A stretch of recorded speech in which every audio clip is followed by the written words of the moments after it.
સમાજમાં કુરિવાજો દૂર કરવા માટે નવા બંધારણ પ્રમાણે ડીજે વગાડવા પર નિયંત્રણ મૂકવામાં આવ્યું હતું, જ્યારે વિક્રમ ઠાકોરે ગેનીબેનને ટકોર કરતા કહ્યું છે કે આ વિચાર પર એકવાર ફરી પુનઃ વિચાર કરવો જોઈએ અને આ વસ્તુને લઈને કંઈક આગળ કરવું જોઈએ, કારણ કે ડીજે વગાડનારાઓની સંખ્યા બહુ જ મોટી છે અને લોકોની રોજીરોટીનો સવાલ છે.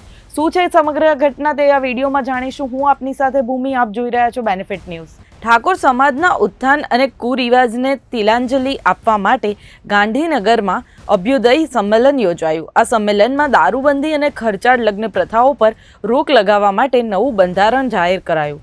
જો કે આ બંધારણમાં લગ્ન કે મામેરામાં ડીજેને લઈ જવા પર પ્રતિબંધ મૂકતા કલાકારો અને ડીજે માલિકોમાં ચિંતા પ્રસરી છે. વિક્રમ ઠાકોરે નિવેદન આપ્યું છે કે મને અનેક ડીજે માલિકોના ફોન આવ્યા છે, તેમના ઘર આ વ્યવસાયથી ચાલે છે, માટે સમાજમાં આગેવાનોને આ નિયમમાં થોડી છૂટછાટ આપવા વિચારવાનું કહ્યું છે. ગેનીબેની પણ મને બોલાવ્યો હતો, પણ એ વખતે અમુક સંજોગોના કારણે હું નહોતો પહોંચી શક્યો. એ બદલ ગેનીબેન આપની માફી માગું છું.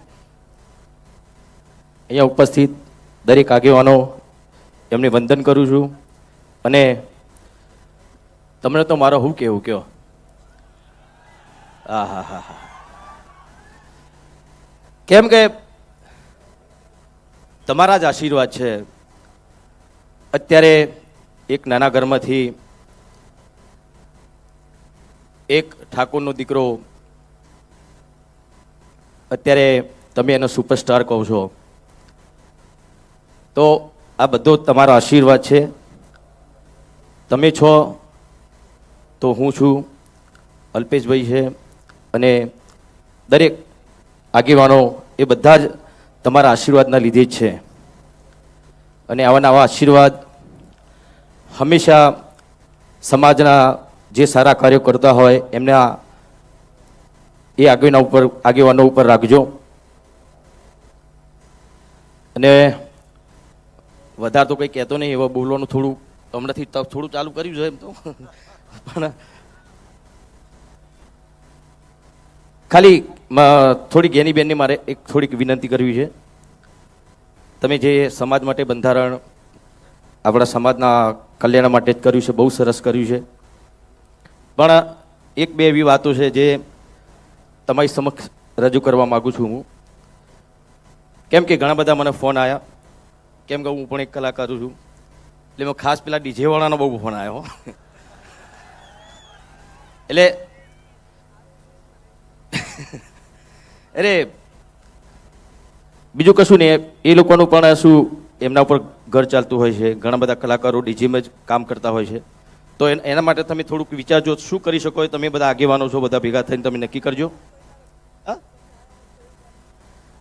પણ એટલે અમારા કલાકારોની વાત છે, બરાબર. એટલે એમાં શું થઈ શકે છે, તમે બધા આગેવાનો છો, તમને વધારે ખબર પડશે. કોઈ રસ્તો તમે કાઢજો તો એ લોકોનું ઘર પણ ચાલે. અને સમાજ માટે હંમેશા વર્ષોથી હું ગાતો આવ્યો છું. કેમ કે પહેલાં બહુ ઓછું બોલતો હતો. પિક્ચર હોય તો ડાયલોગ બોલવાના થાય, પણ જે તે સમયે મેં ગાવાનું ચાલુ ત્યારથી સમાજ માટે મેં ઘણા બધા ગીતો લખ્યા છે. મારા મોટા ભાઈ જીવરાજભાઈએ પણ, જેમ કે જાગો જાગો ઠાકોરો જાગો જમાનો બદલાયો.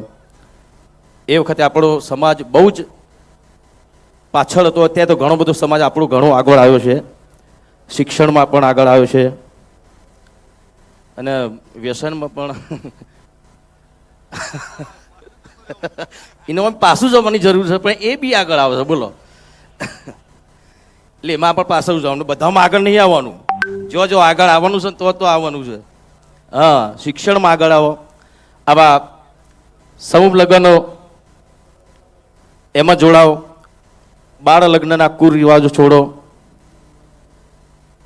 એ બધામાં આપણે આગળ આવવાનું છે. તમે તો વ્યસનમાં આગળ આવી જાઓ છો. એટલે એવું નહીં, બીજા સમાજના બી વ્યસન કરતા જ હોય છે, પણ આપણો સમાજ સૌથી વધારે પાછળ રહ્યો હોય તો એનું કારણ વ્યસન જ છે. અને વ્યસનના કારણે આપણો સમાજ ભણી ના શક્યો, અને ના ભણી શક્યો એટલે વ્યસનમાં ચડી ગયો. એટલે બસ એટલી જ વિનંતી કરું છું કે વ્યસનોથી દૂર રહો, શિક્ષણ અપનાવો. આ સુંદર મજાનું પગલું અલ્પેશભાઈ આપણા માટે જ, આપણા યુવાન મિત્રોમાંથી કર્યું છે. તમારું શું માનવું છે આ વિષય પર તે અમને કમેન્ટ સેક્શનમાં જરૂરથી જણાવો. આવા જ વિડીયો જોવા માટે જોડાયેલા રહો બેનિફિટ ન્યૂઝ સાથે. લાઇક કરો, શેર કરો, સબસ્ક્રાઇબ કરો.